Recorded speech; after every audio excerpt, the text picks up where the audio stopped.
Selamat berjumpa kembali Bapak Ibu, saudari-saudara umat beriman terkasih dalam Tuhan. Kita berjumpa kembali pada hari Selasa tanggal 7 Juni 2022 bersama saya Romagus CSSR. Kita akan merenungkan kutipan Injil Matius bab 5 ayat 13 sampai 16. Dalam nama Bapa dan Putra dan Roh Kudus. Amin. Dalam khotbah di bukit, Yesus bersabda, "Kalian ini garam dunia. Jika garam itu menjadi tawar, dengan apakah dapat diasinkan? Tiada gunanya lagi selain dibuang dan diinjak-injak orang. Kalian ini cahaya dunia. Kota yang terletak di atas gunung tak mungkin tersembunyi. Lagi pula, orang tidak menyalakan pelita lalu meletakkannya di bawah gantang, melainkan di atas kaki dian, sehingga menerangi semua orang di dalam rumah itu. Demikianlah hendaknya cahayamu bersinar di depan orang, agar mereka melihat perbuatanmu yang baik dan memuliakan Bapamu di sorga." Demikianlah sabda Tuhan. Bapak Ibu, saudari-saudara umat beriman terkasih dalam Tuhan kita Yesus Kristus. Cara Yesus mengajar para muridnya atau para pendengarnya selalu memukau, selalu mempesona. Ia tidak berbicara tinggi-tinggi dengan bahasa yang sulit dimengerti, tapi dia menggunakan cerita atau perumpamaan yang justru diambil dari dunia sekitar para pendengarnya. Baik itu dunia pertanian, nelayan, dapur, peternakan, dan sebagainya. Maka kita bisa mengerti, saudari-saudara, tema-tema yang seringkali dipakai oleh Yesus. Misalnya tentang biji sesawi, pukat, garam, ragi, roti, gembala, dan domba. Semuanya itu tidak pernah asing dari dunia para pendengarnya. Demikian juga onta, jarum, dan sebagainya. Ajaran Yesus yang begitu membumi, yang begitu mendarat, saudari-saudara, membuat para pendengar itu gampang memahami,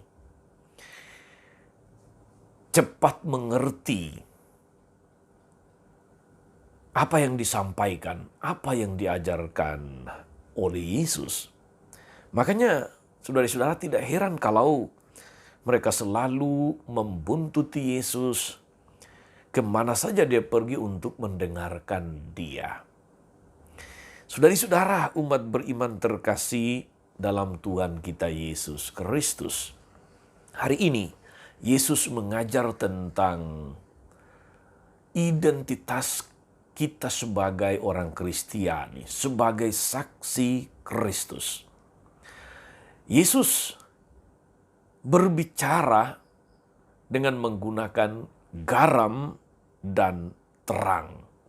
Ketika dia berbicara tentang garam dan terang, maka para pendengar langsung mengerti. Mereka langsung paham apa yang dimaksudkan oleh Yesus. Garam, saudari-saudara, sangat dekat dengan kita. Dia ada di rumah, ada di dapur Anda. Garam membuat makanan enak dan bertahan awet. Pada masa Yesus, orang baik seringkali disebut sebagai garam dunia.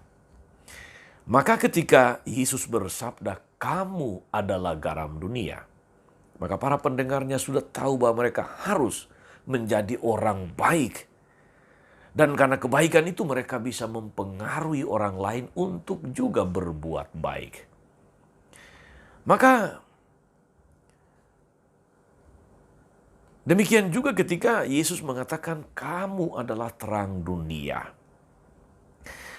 Orang langsung paham maksudnya karena orang-orang Yahudi biasa menyebut seorang rabi yang baik itu sebagai pelita bagi Israel.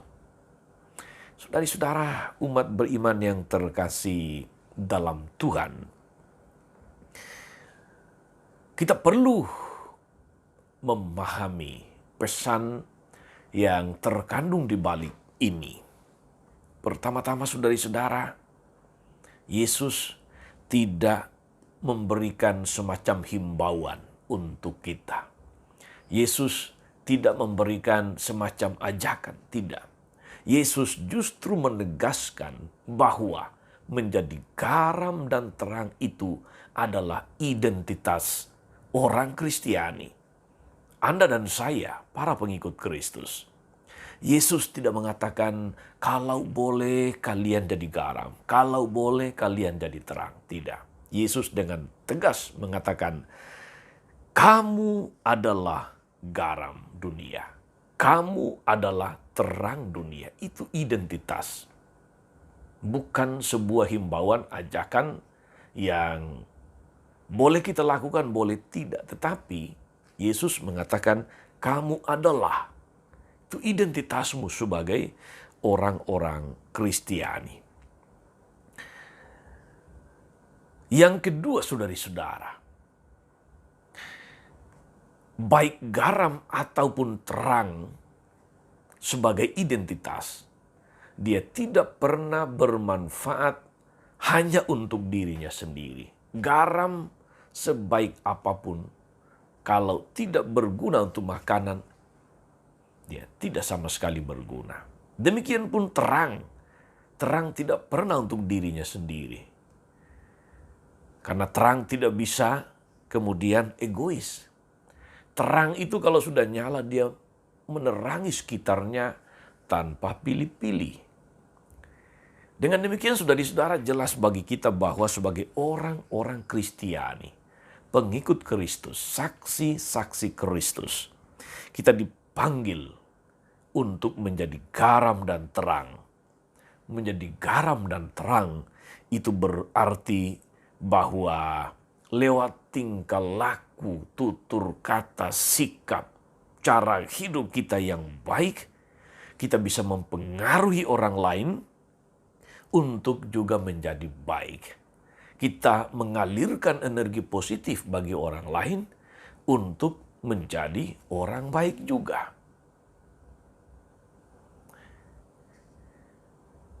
Menjadi garam dan terang, saudari-saudara, juga berarti bahwa kita bersedia berkorban demi kebaikan orang-orang lain. Sebagaimana garam harus hancur, melebur, supaya makanan menjadi enak. Dan lilin harus luluh agar bisa memberikan terang bagi sekitarnya. Demikianlah kita, saudari-saudara, mesti rela berkorban, tidak egois demi kebaikan orang lain. Sebab garam dan terang tidak pernah berpikir bahwa mereka hanya berguna untuk diri sendiri. Tidak. Jati diri mereka memang untuk kebaikan, untuk sesuatu yang berada di luar diri mereka, bukan untuk diri mereka sendiri. Sehingga kita bisa mengerti, saudara-saudari, ketika Yesus tadi mengatakan, demikianlah hendaknya cahayamu bersinar di depan orang, agar mereka melihat perbuatanmu yang baik dan memuliakan Bapamu di sorga. Cahayamu atau terangmu mesti bersinar di depan orang, sehingga mereka melihat perbuatanmu yang baik dan memuliakan Bapamu di sorga. Segala sesuatu yang baik yang kita lakukan memuliakan Bapa di sorga, menyenangkan hati Bapa. Tapi segala sesuatu yang kita lakukan demi diri kita sendiri, katakanlah demi ego kita sendiri, itu hanya memuliakan diri sendiri, bukan memuliakan Tuhan. Saudari-saudara, selamat bersaksi hari ini. Berbuatlah baik sebanyak-banyaknya, dengan demikian kita telah menjadi garam dan terang. Tuhan memberkati. Maria Bunda selalu menolong, setia mendoakan kita semua. Amin. Allah Bapa yang penuh kasih, kami bersyukur karena Engkau mengajar kami melalui Yesus Putramu bahwa kami ini adalah garam dan terang. Bahwa kami ini adalah orang-orang yang mesti melakukan banyak perbuatan baik, yang memberikan pengaruh baik, berdampak baik, mengalirkan energi positif bagi orang-orang di sekitar kami. Semoga kami semua sadar akan identitas ini dan dengan penuh semangat menjadi saksi-saksimu yang baik, yang berani melalui perbuatan-perbuatan baik kami yang memuliakan namamu. Engkaulah Tuhan dan pengantara kami sepanjang segala masa. Amin. Saudari-saudara sekalian, berkat Allah turun atas saudari-saudara.